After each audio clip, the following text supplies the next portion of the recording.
up, guys? Welcome into the Up and Under podcast. I'm your host, Hani. Joining me, as always, it's Zeeshan. Yo. All right, man. We are now fairly deep into the first round of the NBA playoffs. It's been pretty exciting so far.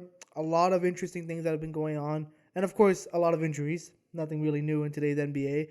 But now that the playoffs are starting to go, kind of go along, it's time to start looking at some of the eliminated teams or some of the teams that didn't make the postseason and really just answer the question of what's next for them.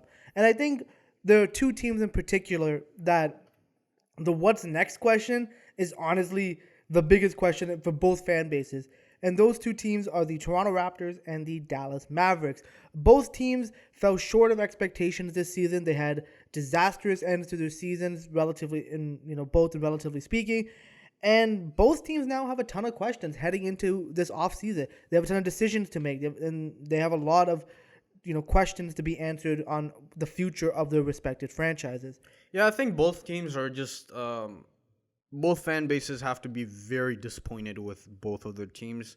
And considering the fact that both franchises had relative success last season, especially in comparison to, let's say, their preseason predictions last season, and then you look at what the predictions were and the hopes were for this season going into the season, and you look at how they turned out, I think both fan bases, like I said, have to be very disappointed, and it's going to be a pivotal moment for, I think, both franchises and their immediate future. Yeah, definitely. So, in this episode, we're going to be answering what's next for the Toronto Raptors and the Dallas Mavericks. So, before we even get started, if you haven't already done so, subscribe to the channel so you don't miss any more great content from us in the future.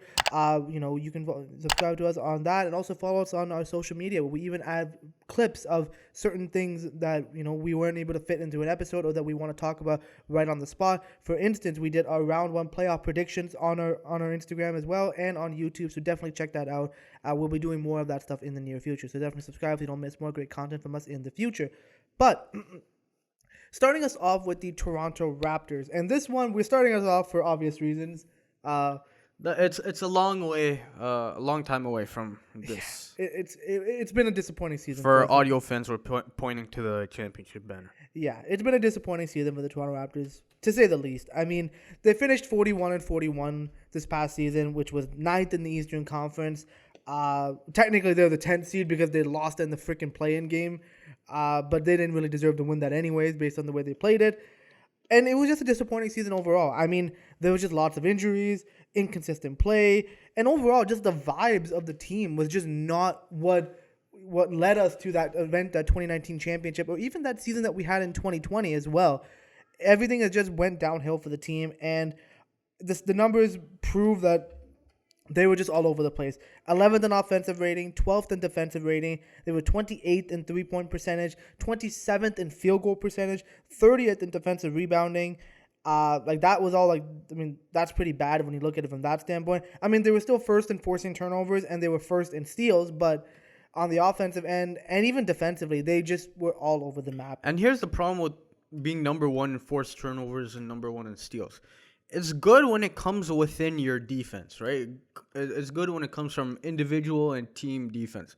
The problem was that was the Raptors' Nick Nurse's entire scheme, which is, like you'll talk about afterwards, one of the reasons why he ended up getting canned, right? Or one of the reasons why they end up splitting ways with him. Your defense can't just be forcing turnovers, and that would make the players on defense gassed, right? That would lead to break down seemingly every possession on defense, because that type of defense only works when you have guys like Marc Gasol, Serge Ibaka, Kyle Lowry, veterans who understand how to play the game. Not when you're working with guys who are reaching veteran status or are fairly young into their careers. And like we mentioned, those constant breakdowns ended up not being well for the Toronto Raptors. And yeah, like I said, I think when they come within the flow of the defense, those numbers are good. But when your entire defense is based on that, it's a huge problem. Well, the counter argument to why even they had to stick with that for a long period of time is because they weren't a good half-court offensive team. Like, they could not generate sustainable offense in the half court, which means they always have to rely upon transition. They needed to force turnovers and they needed to get out and run. And, compound that with the fact that they already can't shoot the ball well. it just led to disaster. That was kind of the big reason why last season, why the Raptors were able to be a top team, because they were still forcing the turnovers, but they were still converting in transition. This past season, they weren't doing that. And that's what led to their offense looking even worse than it already was, to be honest with you. And since you already alluded to it, yes, Nick Nurse has obviously been fired from the team. He was the first domino to fall. And honestly, I think the relationship with him in the front office got a little bit fractured. I think Nick Nurse's voice definitely got stale in the room. He's been with the organization for 10 years and obviously 5 years as a head coach. So it's definitely possible that, some of his scheme, like maybe we've kind of ran our course with Nick Nurse. Now, I'll get into why I sort of kind of disagree with the firing a little bit later. But again, Nick Nurse definitely was the first domino to fall in what will be an offseason decision for the Raptors. So definitely the stats point to why everything was all over the place. I think the second thing that we got to look at is the fact that the roster was just poorly constructed from the start of the season. Last season covered a lot of, deficiencies within this roster because of the success. And I think that success was too premature. It was something that it was a blessing, at the time, but now it's seeming like more like that really screwed us over because it made us think that we were better than we actually were. We didn't have a true center. We had to go out and get Jakob Poeltl back. We had no really playable depth, and that did not change throughout the whole season. We had no consistent or reliable shooting. We haven't had that since, I don't even think the championship season, to be honest with you. Like, we haven't really had. Well, no, we actually shooting. Had, I think, technically, statistically speaking, we were, I think, the top 3-point shooting team in 2020. Which was interesting because it didn't really feel like it, but I do remember that we were a very good percentage-wise 3-point shooting team. But again, when you look at the sum of those parts, right, like Kyle Lowry's always been a good shooter, but he's never been a great shooter. Norman Powell's turned himself into a really good shooter, but he wasn't that at the time. You look up and down that roster, it seemed that I think people just really clicked at the right time and what was left of that team. Yeah. I think that 2020 season really squeezed out what was left of that team. And like I said before, it was unfortunate that the thing happened. I don't we don't want to get struck or anything, but the thing happened at the end of the season and it really screwed over the Raptors in particular. Yeah, but ultimately speaking, there was a lot of flaws with the roster, and I think some of the front office needs to take some of the responsibility of that. And that played a huge role into why the Raptors season was so poor. And then finally, the stars of the team, the main guys on the team either underperformed or they regressed entirely throughout the season. For example, Fred VanVleet, very inconsistent and up and down season. After coming off an All-Star campaign, he battled injuries. He wasn't fully healthy. But I think the biggest drop-off of Fred was the shooting. His shooting was abysmal this season, especially in certain stretches. There was just moments where he couldn't even buy an open three. Like, he shot 39% from the field and 34% from three. And he was a huge driver of the Raptors offense, so he was obviously playing a ton of minutes. And when you have a guy out there who's breaking every shot that he takes, and he's taking a bunch of shots, it's not really helping your offense. Not to mention, he's never been a great shooter from anywhere outside the three-point line. So it really hurts him when his main weapon, his 3-point shot, wasn't falling. Now, I will say Fred played a lot better in the last 1 month and a half, particularly when they got Jakob Poeltl. I think that's when you really saw Fred be able to play more of his natural kind of point guard role, because people don't remember, like, prior to him playing for the Raptors, he'd been a proper point guard. It was only once he joined the Raptors, because a guy like Kyle Lowry was there, Fred kind of developed into more of a scoring guard, whereas before in like Wichita State and whatnot, he'd always been a point guard. So I think him pairing with Jakob Poeltl, I think you really saw a lot of his ability come out, which I think is a good thing. And I think it really saved him some dollars at the negotiating table. Yeah, for sure. Speaking of the negotiating table, Gary Trent Jr. is in the same boat. For him, he didn't really shoot as bad as Fred, but he had dry spells as well, and he was just very inconsistent. There were nights where Gary was on, there was nights where Gary was off. And I don't 100% blame him, because he obviously was a starter in some nights, came off the bench other nights. It was hard for him to probably get a rhythm and get a role going for himself. But yeah, Gary also inconsistent, especially being the starting the main two guards. The problem with Gary is, though, that's essentially who he is. And unless he fixes that up, he's not going to get the value that he thinks he deserves in the open market. And I think that's one of the things that's going to screw him over potentially at the table. It's You got to be more consistent than what he is, especially if he's not providing that shooting and that offense for you. What else is he doing? He showed flashes in the past 2 seasons of being able to play some defense, but he doesn't do that nearly well enough. He's not a good playmaker. So what kind of value does he provide for you on both ends of the court? The good thing with Gary Trent Jr. is only 23 years old. He's still young enough that you can still grow him. But yes, the inconsistency didn't help the Raptors at all. Scotty Barnes, again, I'm not too hard on Scotty Barnes because I think a lot of people forgot that he was a second year player. Sophomore slump. It's a sophomore slump. And I think all the people that are hating on him, saying that, oh, maybe it was too premature to give him Rookie of the Year and all this. Relax, guys. Like, he's a second year player. He had some struggles, but he also had a bigger role. He also played different roles on the team. Like, there were moments where the guy was playing center for the team. And point. So it was hard for him to get into a rhythm. So I think, but he was up and down for sure in his regard. I think for OG Anunoby, although he was great on the defensive end, he still couldn't really stay healthy. He got himself hurt again. And then on top of that, he really hasn't taken that bigger leap on the offensive end. We've saw flashes of it, but again, his handle still isn't there yet. He still isn't able to take the ball in himself. He still turns the ball over way too much. And his three-point shot, although it was, caught on a little bit near the end of the season, was pretty poor during the start of the season. So, and I think that goes back to the injury thing. He's always shot really well when he's stayed in the lineup. Well, he was the best shooter on the team. But when he goes in and out of the lineup, like when he comes back from being injured, that's when you really see him being rusty. Yeah, for sure. So OG, definitely in that same conversation.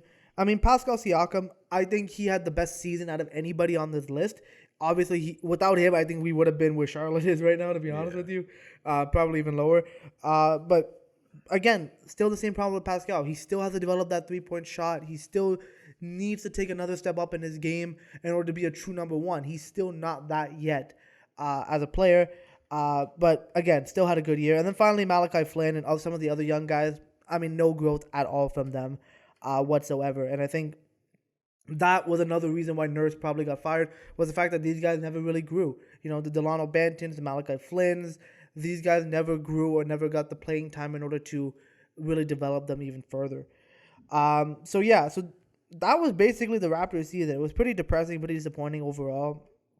Which brings us into some of the notable free agents. And this is where a lot of people were looking back at the trade deadline and saying the Raptors should have maybe made a bigger move. Because now they have 3 free agents, potential free agents. I mean, Fred VanVleet has a player option, which he'll most likely opt out of. Gary Trent Jr. has a player option, which he's most likely opting out of. And Jakob Poeltl is an unrestricted free agent. All 3 of these guys are 3 starters or, 6-man in Gary's perspective.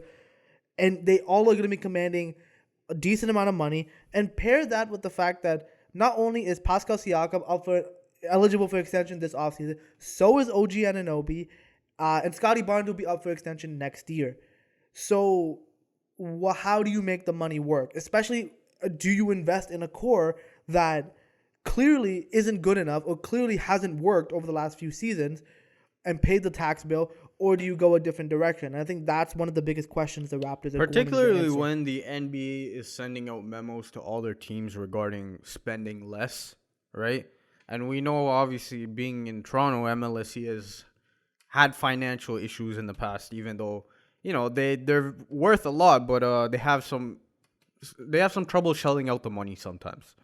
Well, it's because they don't really want to fork the bill, but that's a whole other issue in itself. I think they'd fork the bill out if the team was actually worth doing so, and I think that's the next question for the team. So those are the notable free agents. We're gonna have to see what they do with that perspective. Bringing us finally into what do they really need on this team? I think first and foremost they need a new head coach, and this is why I was against firing Nick Nurse, because who do you get to replace him? Who do you find that's a better head coach, a better tactician, a better, I guess, leader than Nick Nurse in this current NBA landscape right now? It's not like Greg Popovich is available or Eric Spoelstra or any of the other really, really good coaches in the NBA are available at this moment. So who do you really do that? Now, I guess now that we have fired Nurse, we need a guy who can come in with a fresh vision on how to best utilize these core players. And I think a couple of names that I really liked are Kenny Atkinson. I like him because of previous head coaching experience. He did a great job turning around Brooklyn's culture. and really establishing them before Katie and Kyrie came there. He actually made them an attractive destination. He also now has coaching experience with the Golden State system, so that even will probably make him a better coach, as we've seen with Mike Brown. Yeah, I was just gonna say that. Yep, shout out Mike Brown, Coach of the Year. We called that. So Kenny Atkinson, I think, is a great option. Another guy is Jerry Stackhouse, who's been coaching in Vanderbilt over the last few seasons, but he did coach in the Raptors system. If you remember, he was the one who coached the Raptors 905 to their G League championship, and he's familiar with the organization. He's familiar with Pascal, Fred. These guys all played under Stackhouse when he was coaching the 905. So that's not a bad option to look at. Plus, again, former player, he's going to instantly get that respect from the locker room. Another name would be Jama Malalela, similar to Jerry Stackhouse, where, again, been in the Raptors system. They know who he is. But the players still respect him. He's a very likable guy in the Raptors organization. And he's also been on the Warriors bench too. Yeah, no, for sure. And then finally, Patrick Mutombo, who was recently the head coach of the Raptors 905, who actually got a job on Monty Williams' staff in Phoenix. So he's actually had some great experience. And again, Patrick Mutombo, another figure. The Raptors know him. They like him. And, also coached the 905 to pretty good success. Yes. So these are guys the Raptors are familiar with, and they still can bring fresh perspectives on the team. Obviously, the Raptors are going to be interviewing Adrian Griffin, who is still an assistant with the team, so he might even get an opportunity as well. But they got to figure out who's going to be the best guy to replace Nurse, and I really don't know who you lean towards. It's really tough. I think the next thing they need to do is they need to figure out which of the core players that they want to keep and which of the ones that they have to let go of and part ways with.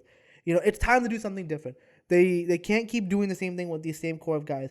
Obviously, the most valuable players are Pascal Siakam, OG Anunoby, and Scotty Barnes.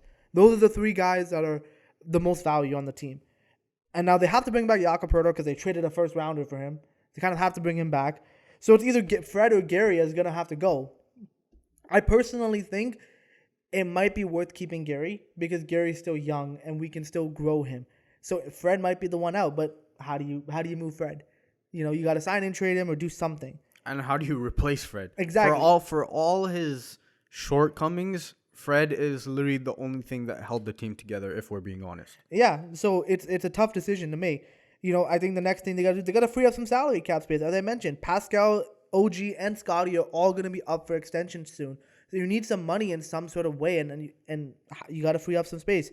And by doing so, I think you have to get rid of some of the deadweight players. You have to get rid of guys like Chris Boucher, Malachi Flynn, Thad Young, Will Barton. These guys all got to go because none of these guys have brought any value to your team. You got to replenish your bench with younger, cheaper talent that actually are serviceable, that you can actually use. And I think all of that really goes to show that they need to develop a new identity and style of play going forward. Sadly, the championship era is over. This last magical run of the Raptors is over. They need to start a new era, and they need to go in a different direction. So, so that's something that they're gonna need to do. They do have in terms of draft picks, they do have a lottery pick this year. It's gonna most likely be the 13th pick. So either they could trade up in this year's draft, they can draft a lottery caliber prospect, or they can package the pick with an asset, maybe like an OG Anunoby, and get multiple assets to help the roster this season. That's always a possibility. But in terms of finally the potential moves of this team, obviously, like I mentioned, re-sign Jakob Poeltl or in one of Gary or Fred. I think it's really tough to bring back all three unless you can get them to take discounts. But I doubt that's going to really happen. So that's definitely move number one. I would say explore trade options on everybody except not named Scotty Barnes. I would listen to all offers, including Pascal Siakam, see what teams are willing to offer you. And if you can get a king's ransom, then maybe you have to go for it. One name that's being thrown out in the rumor mill, which I think has no chance of happening, but it is interesting to say the least in terms of seeing what the perspective is of outside the Raptors looking in and, potentially what Masai Ujiri and Bobby Webster are thinking. The one name is being Damian Lillard, I heard that. Which is interesting. But like how? I said, I don't think that's ever going to happen. I think it has a 0% chance. But I think at the very least, it shows an interesting perspective, like I said, in terms of how other teams view the Raptors and potentially how Masai Ujiri and Bobby Webster view the team right now. You see, Dame's an interesting one because how do you make it work? You would have to give up OG. I'm assuming Fred's salary would have to be in there. And draft compensation, maybe it's hard to see a team something work like that without the Raptors gutting their team and basically creating Portland East for Damian Lillard. I mean, that's kind of what we are right now. Pretty much. So that one pretty unlikely. So yeah, but I would explore every option. Just see what's available and what a team would be willing to offer you. And then I finally obtain some solid depth pieces in free agency. I'm throwing out a few names here. The Raptors can try to go after a few of these guys. Seth Curry, Karis LeVert, Jordan Clarkson, Josh Hart. These are guys that are serviceable bench rotation players that can actually help your team. Now, these guys do come with cost, but Well, I mean, I think Josh Hart's obviously staying for the Knicks, so I think that's one name out potentially. yeah, but the other three guys you can potentially maybe do something with, maybe get some mid-level exceptions, or maybe free up some money. Getting rid of a Thad Young or a Boucher and replacing them with actual serviceable players. But honestly, the Raptors are in a tough spot. They have to make some tough decisions in this offseason, and the only thing that we can say for sure is they want to be competitive next year. They want to be a winning team because they don't have their draft pick, their first round pick. So they have to be a top, at least a playoff team next year, I would say. So, and I want them to be back in the playoffs next year. So they're gonna have some tough decisions, but hopefully Masai and Bobby can right the ship after what's been a pretty turbulent couple of seasons. Yeah, man, the Toronto Raptors are definitely an interesting team. I think another team that's in essentially the same space is the Dallas Mavericks, as we talked about. And I mean, where do we start with the Dallas Mavericks, right? They finished 38-44, which was 11th in the Western Conference, so they had a terrible season. They didn't even make the play-in. Yeah, they didn't even make the play-in. They were 6th in offensive rating, which is pretty standard considering you have a guy like Luka Doncic and then you add Kyrie Irving to that later on. But again, the story of the season, they were 24th in defensive ranking. They were bottom 3 in assists, steals, and blocks. And they were also last in rebounds, right? So the assist thing, I think you expect the rebounding issue given the lack of big centers. You expect the defensive issues. But I think the assist issue is also being an interesting thing. It's interesting to point to look at because of the fact that we know what happens in Luka Doncic led offenses. I think similar to what we can potentially see sometimes in LeBron-led offenses, the ball tends to get a little bit sticky. And that's why I think the comparison between Luka Doncic and James Harden is very accurate, given the kind of similar play styles, the ability both guys have to put the ball in the bucket and play make, but at the cost of potentially, the ball movement issue. So I think that was very interesting. And then they were also bottom 10 in opponent's field goal percentage. They were 24th. A lot of these issues stem from the fact that year 2 Jason Kidd hit, right? Year 1 Jason Kidd is always really good. Everyone loves him. And then year 2 Jason Kidd hits. And we've seen this literally, two other teams? Three other teams? Two. Yeah, 2 other teams. Jason Kidd had no clue what he was doing half the time. His answers in the press conferences were never really good. Mavs fans already hate him, and we could probably all see that coming. Hey, Nick Nurse might go there. I mean, that's a potential possibility, but I don't think Jason Kidd's going anywhere, at least for this year. They also, of course, gave up their best defender in Dorian Finney-Smith and also another complimentary guard in Spencer Dinwiddie in the Kyrie Irving trade. So we knew that. We called this actually when we did our trade deadline episode that Kyrie was going to make their offense technically better. But their offense didn't necessarily need to be that much better. That wasn't their problem. The problem was defense. Yeah. And when you take away your best defender on a team that already lacks defenders, what are you left with? The Dallas Mavericks, that's essentially the reason why they didn't even sniff the play-in tournament, right? They had no defense to speak of. And when you're putting up 120 points a game, that's cool. But you can't be giving up 125 points a game on the other end. Like I said, it was already an awkward fit with Kyrie Irving going there, but essentially it made the team even worse than what they were before. So I think that was a huge issue. And like I said, they just had a terrible end to the season where they essentially, except for I think that Lakers game where Maxi Kleber hit that game winner, they lost like every other game except for that one, it felt like. And it was telling too, they were, I think, at the 6th seed at one point in the season. And they dropped all the way to the 11th seed in a time where they needed to go for it, right? I think that essentially sums up what this terrible Dallas Mavericks season has been. And I think, like Hani said about the Toronto Raptors, you have a lot of questions moving forward, especially the fact that you have all the rumors now starting of, oh, does Luka Doncic want out? Blah, blah, blah, blah, blah. See, Similar, standard, big marketing news, right? What happens with all the stars? Oh, he wants to go to New York, LA, blah, blah, blah. But I think there is some truth to that in the sense that stars can now move wherever they want, right? And if you're consistently not putting up, a good product, if you're Mark Cuban or if you're Nico Harrison, if you're consistently not putting a good talent around your stars, they're gonna leave. This isn't a Dirk Nowitzki situation. This isn't the 2000s where stars kind of stayed on their teams a bit more, and Dirk Nowitzki obviously was very loyal. I don't know if Luka Doncic is like that. like I think it comes down to winning, and this is where I think the difference between the Raptors and the Mavs come into play. The Mavs have a generational superstar in Luka Doncic. The Raptors don't have that. Like Pascal Siakam, as good as he is not Luka Doncic. There's nowhere near Luka's level.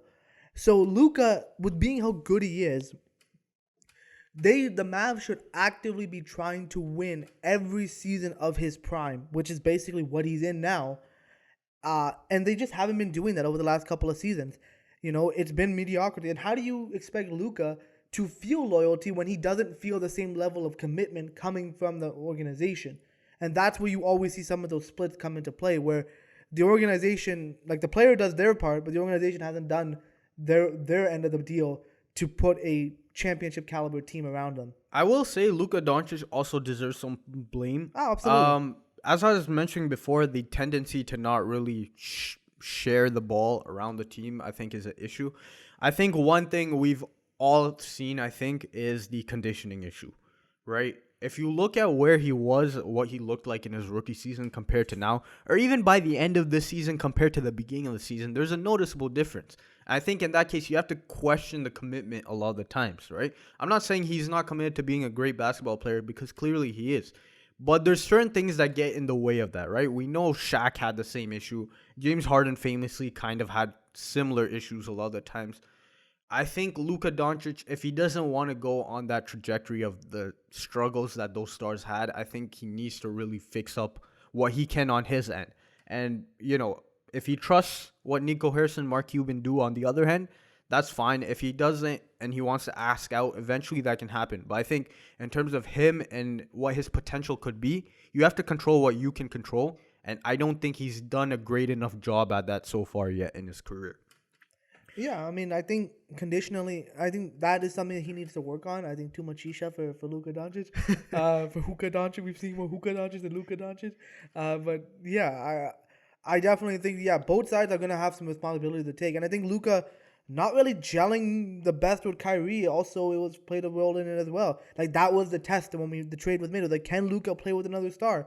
We've now seen Kristaps Porzingis and Kyrie Irving both lead to unsuccessful results. And I mean, Kristaps Porzingis, look what he's doing in Washington, right? Yeah. Now, again, that has kind of a lot more to do with his health than anything else. But we saw what he was doing in the Dallas Mavericks uniform, and even like the play style, it just was not meshing properly. No. So I think you have to put some blame on both regards. Moving on to the Dallas Mavericks notable free agents, obviously the big one is Kyrie Irving, and that's going to dictate what happens in this offseason and for years to come.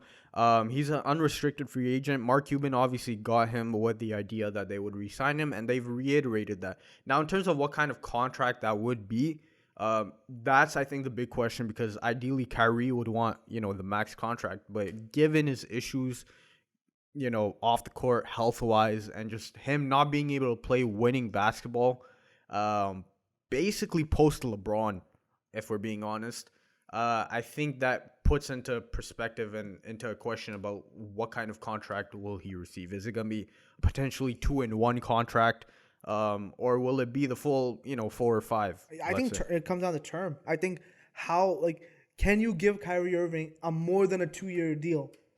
Like, can you expect that level of commitment out of him? At this point, I'd say no, but that's the question from Mark Cuban. And he also previously said that he wanted to retire at 35, him and KD both. Yeah, which is so you don't ever know what you're going to get out of Kyrie. So that's still a factor. The ideal scenario is that you sign Kyrie to a 4-year deal, but give him less money. That means which that I don't think you would you're be happy about. exactly, but it's minimizing the Mavs' risk in that good and making him more tradable in the future. Yeah, But so Kyrie is essentially going to dictate whatever happens with the Mavericks. I still think they'll probably end up re-signing him because I don't think Kyrie has too many other options, Lakers, especially with the Lakers. Well, I mean, the Lakers thing too, right? Now you have the Lakers who have actually turned themselves into a good team, right? And now they have to pay Austin Reeves, right? I don't know if they're going to be able to retain Rui Hachimura, but, they have some financial questions on their end as well. LeBron obviously is nearing the end of his contract, so it'll be interesting. The other notable free agent that they have is Christian Wood, who's also unrestricted free agent. I think Christian Wood is most likely gone. yeah, The stats look great for Christian Wood, but unfortunately, it's been the same issue for his whole career. He's a statistical. He plays the stats game, right? Similar to I think what can we say? Hassan Whiteside. I think that would be a very accurate comparison. Hassan Whiteside except offensively gifted, not defensively Exactly, gifted. exactly. It's literally the opposite. Dwight Powell, unrestricted free agent as well. Now, I love Dwight Powell, but him being a starting center is an absolute He's undersized. travesty. Shout out Canadian, plays for Team Canada. Great. Shout out to listen, man. I think he's a Good- really good good. dude. He's a really good depth piece, but him starting or playing a huge role He's for the undersized. Mavericks, he's just not that guy. He's undersized. Like Reggie Bullock has $5.4 million guaranteed for this upcoming season. The rest of $5 million on his contract will become guaranteed on June 28th, so it'll be interesting what the Mavs do with that. And then finally, Frank Ntilikina, Markieff Morris, and Theo Pinson are all unrestricted free agents as well. I think out of those three, Theo might get re-signed just because of bench vibes. He's like the bench GOAT, right? So, I mean, he might get re-signed. I don't think the other two guys are getting re-signed. In terms of their needs, I touched upon it before. Everything starts out with the Kyrie Irving dilemma, right? Dallas made it clear that they're going to try and retain him, but really should they is the question, right? If you re-sign him now, you have potentially 2 max contracts on the books, giving you less maneuverability, especially with potential cap issues, financial issues moving forward for the NBA as a whole, as I talked about previously. However, if he does end up leaving, you now have more space to work with and put a potentially better team around Luka Doncic. I also say Chris Middleton's available, would be potentially a free agent in this offseason. If the Mavs have money and cap space, hey, why not make a run out of Chris Middleton, pay him some money? The Bucks have a big salary sheet on their own.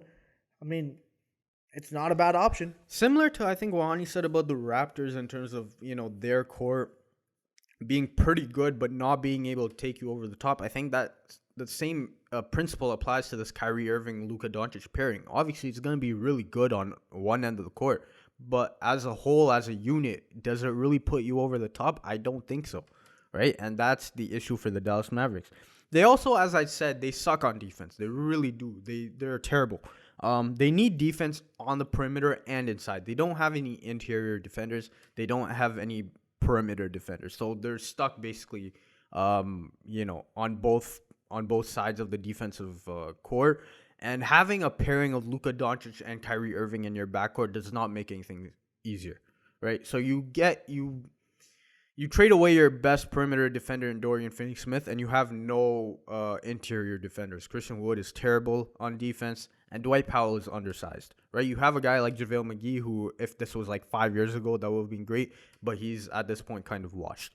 So you need defense very badly.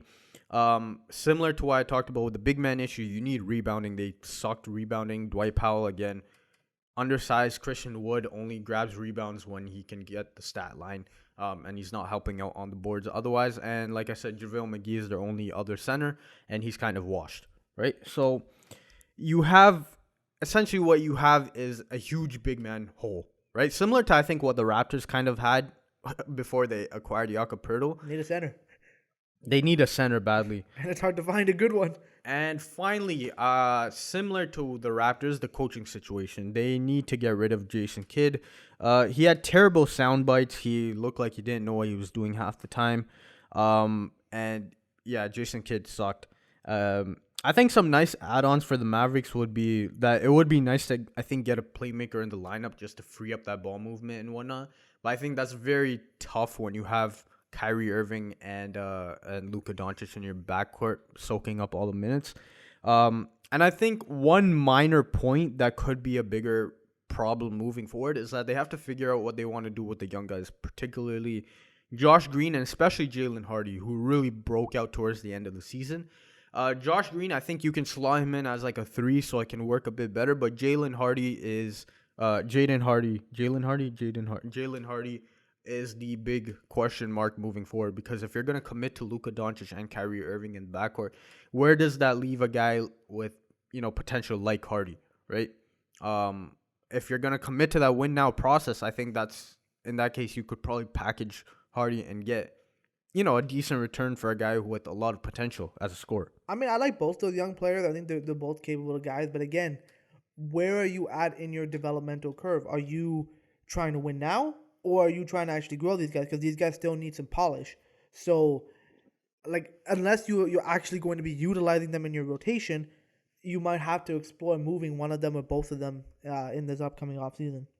Yeah, so the Mavs have a lot of questions. What's made worse is that they don't have their own draft pick, so that's bad. I think in terms of potential moves, it starts out with the defensive situation. One name I mentioned was Draymond Green. Now he does have a player option for this season. It'll be interesting to see whether or not he picks it up. But again, that's in the case that I guess if Kyrie Irving doesn't resign, then you have a potential Draymond Green option. Hani mentioned Chris Middleton as well. In terms of getting another kind of star, but more of a complementary star rather than a Kyrie Irving. I mean, he would fit very nicely with Luka Doncic, and he can defend. Exactly. And, like I talked about playmaking, right? He can playmake, he can facilitate. Luka Doncic would have to develop more off ball. And I think that needs to be a next step for him as well. But yeah, Draymond Green. Clint Capella is also an interesting name. He is an unrestricted free agent. Now, I think he would fit perfectly with Luka Doncic. The only problem is he's going to command some money. Like how he fit well with James Harden. Exactly. I'm saying Luka Doncic and James Harden are exact, parallels. And they both played in Texas. Jeez, man, the similarities are very There's a uncanny. very big similarity. So I think ideally a guy like Clint Capella would be nice, but I think that would be very tough. Other centers or big men out there, Mason Plumlee. I think he would be a great guy to have as a depth piece. He's done really well in his career as a kind of role player. But again, as your starter, it might be a tough sell. But the Mavs need whatever they can get at this point. Alex Len is another depth guy. Now he kind of sucks if we're being honest. But, except in Sacramento. I mean, that's basically how many times has he gone back to Sacramento already? I think it's been close to 4 or 5. To be honest with you, it's been a few times he's bounced around. Alex Len is another depth option. Wenyen Gabriel as well. He really carved out a role for himself in New Orleans and then now in LA. As kind of a hustle guy, can get some boards, play a little bit of defense, so that would be nice. Bismack Biyombo is one I think would really help the Mavericks. Now he is offensively challenged to say the least, but alley-oops, play some defense. Unfortunately, he is another undersized guy, but he does grab rebounds a lot better than Dwight Powell does. And he's great for the vibes. Yeah, he's great for the vibes as well. I would say on the perimeter, Dylan Brooks is a interesting option.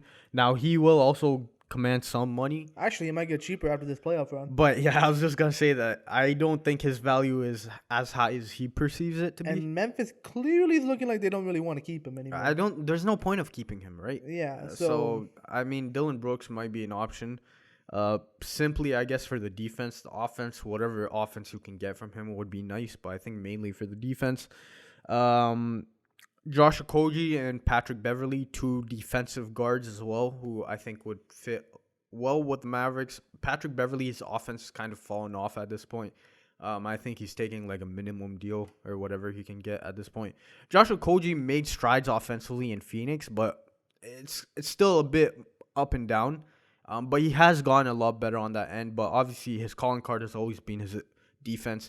And when he's able to be on the court with decent enough offense, his defense is elite. So I think Josh Okogie would be... He could be a good depth piece for, I think, a lot of teams that are interested. So yeah, he's an interesting player. I think either way, the Mavericks, this season has really exposed the deficiencies of the team that were really masked with Jalen Brunson's ascension last season. And I think similar to the Raptors, this offseason will be a very pivotal moment in terms of the direction of the franchise for potentially the next 10 to 15 years, I think. I think for the Mavs, they ended up finding the ticking time bomb that is we gotta win right now while we have a generational talent. The Raptors, obviously, I think they really just ended up in a pothole, or ended up they got themselves stuck in the mud where now they have to kind of crawl their way back out. So that's kind of the analogy they'll look at it from that standpoint. But yeah, both teams, lots of questions heading to the offseason. I wouldn't do not be surprised if either team makes very big, very bold moves heading into next season, because both of them can afford to be bad for another season. So we'll see what happens with both teams. Let us know what you guys think. What do you think is next for the Dallas Mavericks and the Toronto Raptors? Finally, a quick and short up and under segment for this week. First and foremost, are you up or under on the Houston Rockets hiring Ime Udoka as their new head coach? I mean, I guess I'm up on it. I mean, when you compare it to Steven Silas, listen, Steven Silas was a very nice guy. Everyone likes him as a person, but he was terrible as a coach. He was absolutely terrible as a coach.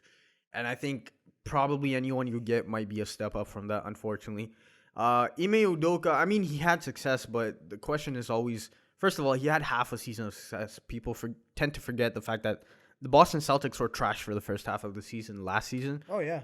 And it's really a question of, is it Ime Udoka who really got this team to where they were, or is it the fact that the Boston Celtics are just really damn good, right? It's hard to tell. It's hard to tell. I think, like I said, at this point for the Houston Rockets, you need some sort of change because whatever they were doing was not working. You know, obviously we've seen all those clips on social media of their offense, and it was utterly disgusting to watch their offense.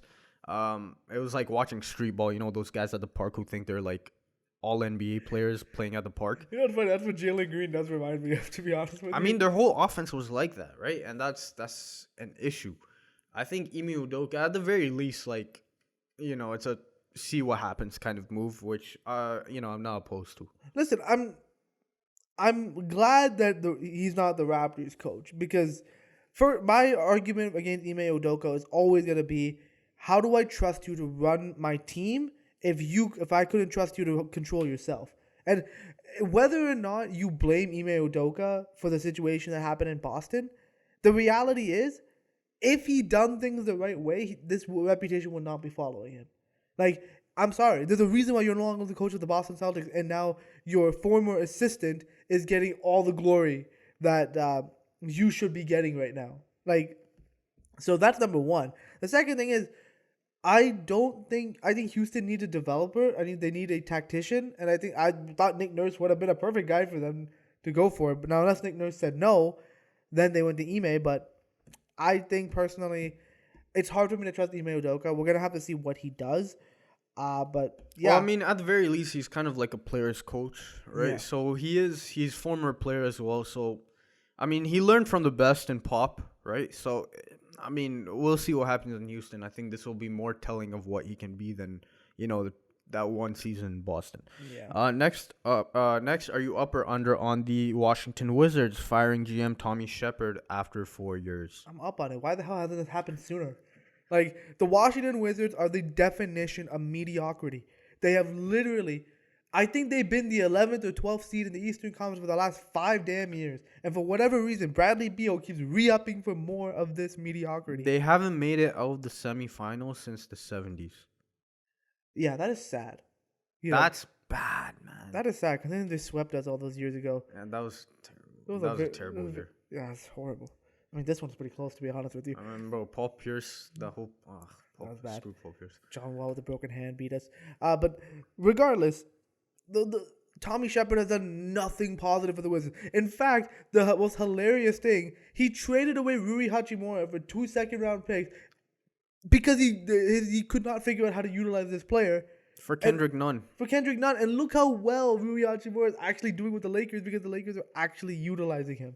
Like, we all saw Rui Hachimura had talent. He had potential.